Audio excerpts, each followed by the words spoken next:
असूलों पे आ जाए तो टकराना जरूरी है, बंदा जिंदा हो तो जिंदा नजर आना जरूरी है। नमस्कार दोस्तों, आप सबका स्वागत है आपके अपने इस YouTube चैनल पर। दोस्तों, आज से हम एक नई सब्जेक्ट शुरू करने जा रहे हैं और इस चैनल का जो नाम है वो है लेट्स लर्न इंग्लिश। जी हाँ दोस्तों, आओ चलो इंग्लिश सीखते हैं। तो दोस्तों, आज से हम शुरू करने जा रहे हैं इंग्लिश।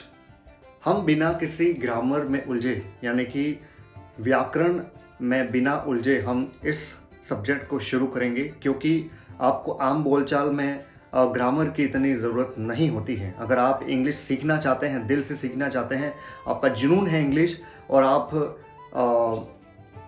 अपनी लाइफ में बहुत आगे बढ़ना चाहते हैं, तो इंग्लिश एक ऐसी सब्जेक्ट है जो आपको बहुत ही ज़्यादा मदद करेगी। जी हाँ दोस्तों, आज इस भागदौड़ भरी ज़िंदगी में इंग्लिश, जिस तरह हम ऑक्सीजन लेते हैं, उसी तरह इंग्लिश भी हमारे लिए इतने ही ज़रूरी है जितना कि हमारे लिए ऑक्सीजन।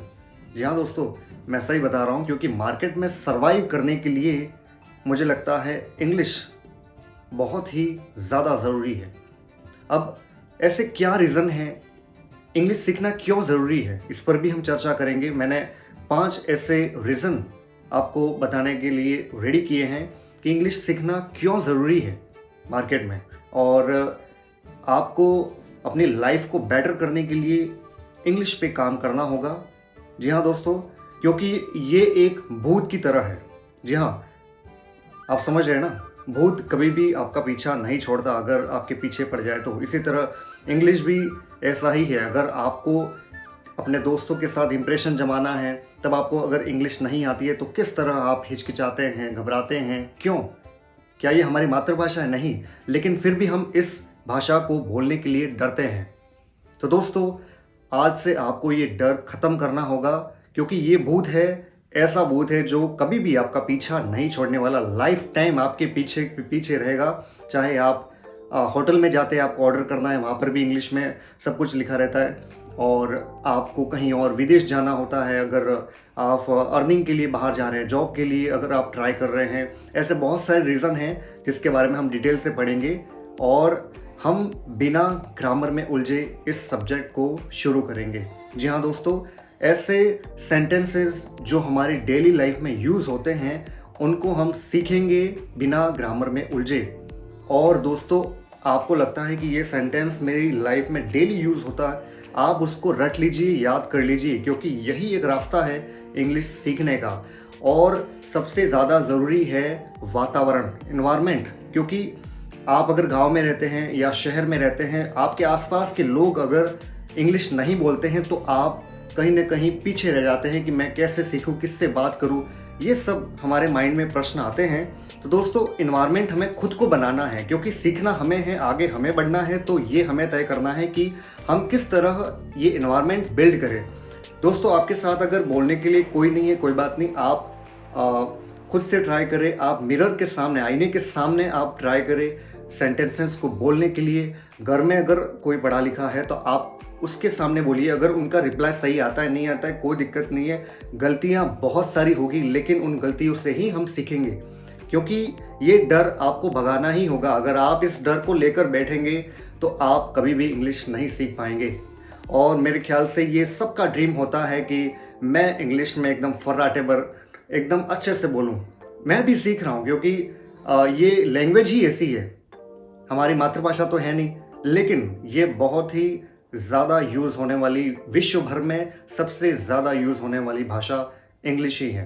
तो दोस्तों, चलिए हम शुरू करते हैं। दोस्तों, एक बार फिर से मैं आप सबका स्वागत करता हूं लेट्स लर्न इंग्लिश में।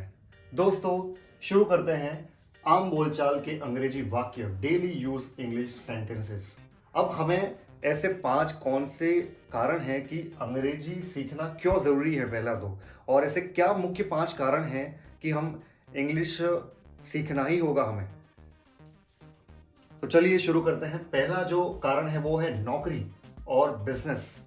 अगर आप प्राइवेट जॉब के लिए अप्लाई कर रहे हैं या गवर्नमेंट जॉब के लिए अप्लाई कर रहे हैं, तो आपको इंग्लिश आना ज़रूरी है। आज ज़्यादातर इंटरव्यू गवर्नमेंट जॉब में भी इंग्लिश में ही होते हैं, और प्राइवेट में तो आप देखते हैं कि कंप्यूटर टाइपिंग और इंग्लिश स्पीकिंग वगैरह कितने अलग अलग ऐसे स्टेज होते हैं, उसके बाद आपको वो जॉब प्राप्त होती है। अगर आप इंग्लिश अच्छे से नहीं बोलते हैं तो आप उस जॉब से वंचित रह जाते हैं। आप अपने आप को कहीं ना कहीं कमज़ोर मानते हैं। क्यों? क्योंकि आपको इंग्लिश नहीं आती है। ये सबके ऊपर लागू होता है। सेकेंड थिंग, जो सेकेंड पॉइंट है वो है इंटरनेट। आज इंटरनेट हर कोई यूज़ करता है, बच्चा हो या जवान हो या बूढ़ा हो, कोई भी। आज इंटरनेट के अंदर 50% से ज़्यादा जो चीज़ें होती हैं वो इंग्लिश में होती हैं। आप सोशल मीडिया, चाहे व्हाट्सएप चलाते हो, फेसबुक चलाते हो, ट्विटर चलाते हो या यूट्यूब चलाते हो, आप देखेंगे इसमें सारी चीज़ें इंग्लिश में लिखी होती हैं। तो क्या आप मानते हैं कि इंग्लिश ज़रूरी है सीखना? जी हाँ दोस्तों। थर्ड चीज़ है कन्वर्जेशन, वार्तालाप। अगर आप किसी कंपनी में काम कर रहे हैं या अपने दोस्तों के साथ वार्तालाप करना चाहते हैं या ऐसी कोई मीटिंग अटेंड करना चाहते हैं जिसमें इंग्लिश काफ़ी ज़्यादा ज़रूरी है वार्तालाप के लिए, तो कन्वर्सेशन के लिए आपको सीखना ज़रूरी है और आपको ऐसा एनवायरनमेंट बनाना होगा, ग्रुप डिस्कशन करना होगा, अपने आसपास ऐसे लोगों से दोस्ती करनी होगी, अच्छा वातावरण बनाना होगा और आप अच्छे से इंग्लिश सीख सकते हैं। तो हमने मुख्य 3 कारण पढ़ लिए। नौकरी के लिए इंटरनेट में सबसे ज़्यादा यूज़ होती है ये भाषा, और कन्वर्सेशन के लिए, और चौथा है ट्रैवलिंग और घूमने के लिए। अगर आप घूमने के लिए समय, इंग्लिश आपका काम आसान और दिलचस्प कर देती है। यानी कि आप कहीं घूमने जाते हैं तो फिर वहाँ पर काफ़ी सारी चीज़ें ऐसी हैं जो इंग्लिश में लिखी होती हैं। आप रेलवे स्टेशन पर जाते हैं, एयरपोर्ट पे जाते हैं या कहीं भी, वहाँ पर ऐसी सुविधाएं दी जाती हैं जहाँ पर इंग्लिश में लिखा होता है, तो आप वो रीड कर लेते हैं, अच्छे से समझ जाते हैं, तो उस जगह के बारे में अच्छे से जानकारी आप प्राप्त कर सकते हैं। वो कब आसान होगा? जब आपको इंग्लिश अच्छे से आती हो। और दोस्तों लास्ट में है 5वां पॉइंट, न्यूज़ और एंटरटेनमेंट। आजकल आप ज़्यादातर देखेंगे बहुत सारी चीज़ें ऐसी है न्यूज़ और एंटरटेनमेंट के लिए जो इंग्लिश में ज़्यादातर हमें आपको देखने को मिलेगी। टीवी सीरियल हो चाहे मूवीज़ हो, इंग्लिश में ज़्यादातर अब बन रहे हैं, ऐसा माहौल है इसलिए। और छठा जो पॉइंट है वो मेरी तरफ से मैंने ऐड किया है, इम्प्रेशन। मार्केट में आपको, समाज के अंदर या अपने गांव में, अपने शहर में, कहीं भी आपको इम्प्रेशन जमाना है, आपको अच्छे से इंग्लिश आती है, आप अच्छे से इंग्लिश बोलते हैं, समझ लेते हैं, रीड कर लेते हैं, आपकी जो रेस्पेक्ट है, इज्जत है, वो और बढ़ जाती है। लोगों के सामने आपका जो इम्प्रेशन है वो और कहीं ज़्यादा बढ़ जाता है। तो है ना ज़रूरी, क्योंकि आज का जो युग है वो इम्प्रेशन जमाने का बहुत ही ज़्यादा ये ट्रेंड है। आप बॉयज़ और गर्ल्स को आप देखते होंगे कहीं सिटीज़ में, वो किस तरह मतलब होटल पे बैठते हैं, रेस्टोरेंट में बैठते हैं, कॉफ़ी शॉप में बैठते हैं, तो वो किस तरह इंग्लिश में बातें करते हैं। टीवी सीरियल से आप सीख सकते हैं कि किस तरह वो इंग्लिश का यूज़ करते हैं और इम्प्रेशन जमाते हैं। तो ये बहुत ज़्यादा ज़रूरी है हमारी डेली लाइफ में। हम बातचीत करते समय इंग्लिश के ज़्यादा से ज़्यादा सेंटेंसेस जो हम यहाँ पर सीखेंगे उनको आपको डेली यूज़ करना है, बिना डरे, बिना गलतियों के डरे। आपको हिचकिचाना नहीं है, गलती होगी उससे हम कुछ ना कुछ सीखते रहेंगे और आगे बढ़ते रहेंगे, और एक न एक दिन हम इतनी अच्छी इंग्लिश बोलेंगे कि सबके ऊपर हम इम्प्रेशन जमाएंगे और हमें गर्व महसूस होगा। इम्प्रेशन तो एक अलग बात है, लेकिन हमें खुद को प्राउड फील होगा कि मैंने फाइनली जो ठाना था, जो मैंने लक्ष्य रखा था इंग्लिश सीखने का, वो मैं कहीं ना कहीं सीख रहा हूँ। और आपके घर में बच्चे हों या जो भी आपकी फैमिली में है, वो भी गर्व महसूस करेंगे कि हाँ, मेरे घर में कोई तो है ऐसा जो इंग्लिश अच्छे से जानता है, बोलता है। तो ये बहुत ही गर्व की बात होगी। आप अच्छे से इंग्लिश सीख सकते हैं, हर कोई सीख सकता है। अच्छा, एक छोटा सा बच्चा जो जन्म लेता है, वहाँ से लेकर कोई भी पर्सन सीखना चाहे वो सब कुछ सीख सकता है।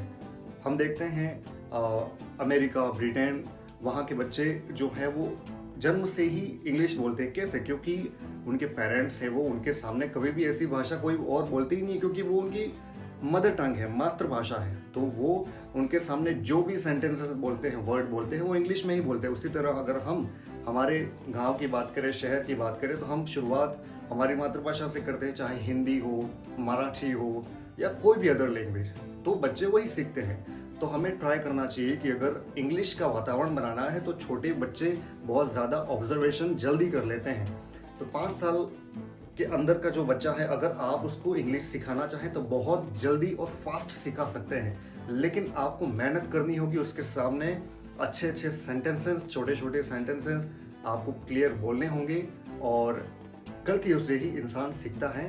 तो आज के लिए बस इतना ही, शुरुआत हमने कर दी है। आज बस इंट्रोडक्शन था, फिर नेक्स्ट क्लास से हम क्लास 2 के अंदर हम इंग्लिश को अच्छे से सीखने के लिए प्रयास करेंगे और सेंटेंसेस सीखते जाएंगे। तो दोस्तों, हंसते रहिए, मुस्कुराते रहिए। आज के लिए बस इतना ही। जय हिंद।